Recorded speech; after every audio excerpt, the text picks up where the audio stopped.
To charge your JBL Tune 720, first let me show you the charger that I'll be using. It's a Xiaomi 120 watt charger, and we can connect it to the power source. Make sure that the cable that is connected to the charger is USB-C ended, and you can always use the charger that comes with this device, but it's kind of short, so I prefer this one.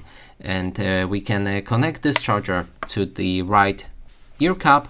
If we open it like that and flip our headset, then there's the charging USB-C port.